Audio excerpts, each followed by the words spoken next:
Hello everyone. आप में से सभी कई सारे लोगों का प्रश्न था कि जीएसए है या जो लैब असिस्टेंस है, अटेंडेंस है, उसके लिए जो है हमें क्या पढ़ना है। तो सबसे पहले हम उसका सिलेबस देखेंगे और इस पर जो है थोड़ी सी विस्तृत चर्चा करेंगे। ठीक है, तो सबसे पहले हम उसका सिलेबस देखते हैं। तो दोस्तों, ये है लैब अटेंडेंट का सिलेबस। तो हमसे क्या क्या इसमें पूछा गया, सबसे पहले जो है हम उस पर बात करेंगे। तो आइए देखते हैं लैब अटेंडेंस का सिलेबस। तो सबसे पहले हमसे जो रीजनिंग है वो इसमें 15 नंबर की पूछी गई है। ठीक है, तो इसमें जो रीजनिंग है वो 15 नंबर की पूछी गई। जनरल अवेयरनेस है वो 15 नंबर की पूछी गई है। बाकी लैंग्वेज कंटम्पेंसी और जो जनरल इंग्लिश है, हिंदी है, उसके उसके जो है 30 क्वेश्चन होंगे और उनके मार्क्स भी 30 हैं। और सबसे जो इसमें इम्पॉर्टेंट जो है वो आपका सब्जेक्ट स्पेसिफिक नॉलेज होनी चाहिए, यानी कि जो आपका सब्जेक्ट है उसके विषय में आप कितनी जानकारी रखते हैं। तो अगर हम बात करें रीजनिंग भी इसमें एक अहम रोल अदा कर रहा है। कैसे? क्योंकि ये 15 नंबर का है।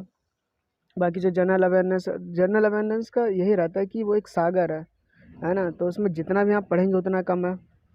या आपका जो है करंट अफेयर हो गया है ना, तो उन सब का जो है कोई भी सीमा नहीं होती कि हम कितनी पढ़ें, कितनी आएगी। और बाकी अगर हम बात करें लैंग्वेज कंटम्पेंसी, तो उसमें इंग्लिश और हिंदी है, यानी कि 15 नंबर की आपकी इंग्लिश होगी और 15 नंबर की हिंदी होगी। और सब्जेक्ट स्पेसिफिक नॉलेज है वो आपका 60 नंबर का है। और ये है हमारे पास डिटेल्ड सिलेबस। ठीक है, तो हम इसमें देखते हैं कि जो रियल में है वो हमसे चीज़ें क्या पूछी गई हैं। तो इसमें रीजनिंग एबिलिटी के लिए इसने बोल दिया है ना। और फिर इसका जनरल अवेयरनेस है उसके लिए बोल दिया है। फिर हिंदी की जो है ना, जनरल हिंदी वो कैसी होनी चाहिए। फिर जनरल इंग्लिश बोल दिया। तो जनरल हिंदी, जनरल इंग्लिश मेरी समझ से आप कर देंगे। सबसे ज़्यादा क्वेश्चन है कि सब्जेक्ट स्पेसिफिक नॉलेज क्या होनी चाहिए। तो जो लैब अटेंडेंस की जॉब है उसका प्रोफाइल समझते हैं कि आखिर क्या है। लैब अटेंडेंस वही होते हैं जो लैब में जो भी उपकरण होते हैं या जो इंस्ट्रूमेंट होते हैं, जो केमिकल्स हैं, उनका रख रखाव करते हैं, उनके बारे में जानकारी हासिल करते हैं। तो जाहिर सी बात है कि जब आप 12th तक के बच्चे वहाँ पर जो स्कूल होगा वहाँ पर 12th तक के बच्चे हैं, वो एक्सपेरिमेंट करेंगे। तो आपके लिए जो केमिकल्स हैं उनके नाम पता होना ज़रूरी है। या जो कंपाउंड्स हैं कि अगर हम किसको क्या मिलाएंगे उसके विषय में जानकारी होनी चाहिए।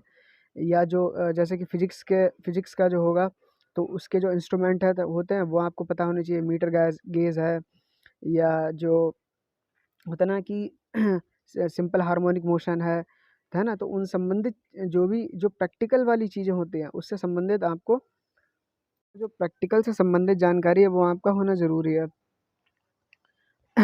होना ज़रूरी है। बाकी इसमें जो है बस यही होते हैं कि जो केमिकल्स के नाम पूछ सकता है।